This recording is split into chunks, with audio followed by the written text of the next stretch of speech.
అబుదాబిలో అప్పుడే ఎండలు అయితే స్టార్ట్ అయిపోయాయి. సో అలా సరదాగా అందరం కలిసి డాల్ఫిన్ పార్క్ లో గ్యాదరింగ్ అయితే అయ్యాము. ఒక్కొక్కరం ఒక్కొక్క ఐటమ్స్ వండుకొని అయితే తెచ్చుకున్నాము. ఓన్లీ దోశ మాత్రం ఇక్కడ సెట్ చేసాము. వేసే వాళ్ళు వేస్తుంటే తినే వాళ్ళు తినేస్తా ఉన్నాము.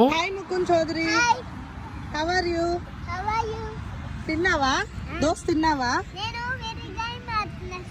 తిన్నావా అనే క్వశ్చన్ తప్ప మా వాడిని ఏం అడిగినా సరే చక్కగా ఆన్సర్ ఇస్తాడు. దోశలు వేస్తున్నంత సేపు ఉండట్లేదు. ఇక నెల్లూరు కారం దోశ అంటే ఇంకా చెప్పనవసరం లేదు కదా.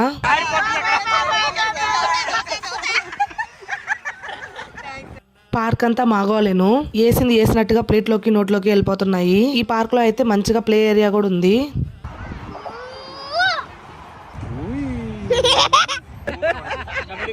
దేశం దాటేదాకా తెలియలేదు ఈ ఉప్మా విలువేంటో.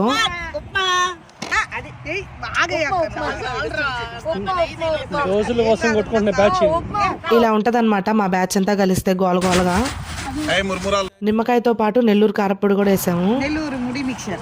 అందరం కలిసి చేసినందుకేమో బొరుగులు మిక్చర్ భలే కుదిరింది. మా బుడ్డోడికి కూడా భలే నచ్చేసింది. ఎలా ఉంది?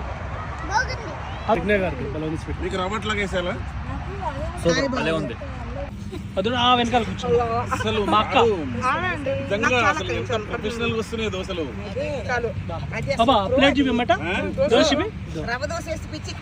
అవునా చెప్పాను. ఇలాగా అందరం కలిసి మంచిగా ఎంజాయ్ చేసేసి ఇంటికైతే రిటర్న్ అయిపోయాం. మీకు కూడా బాయ్.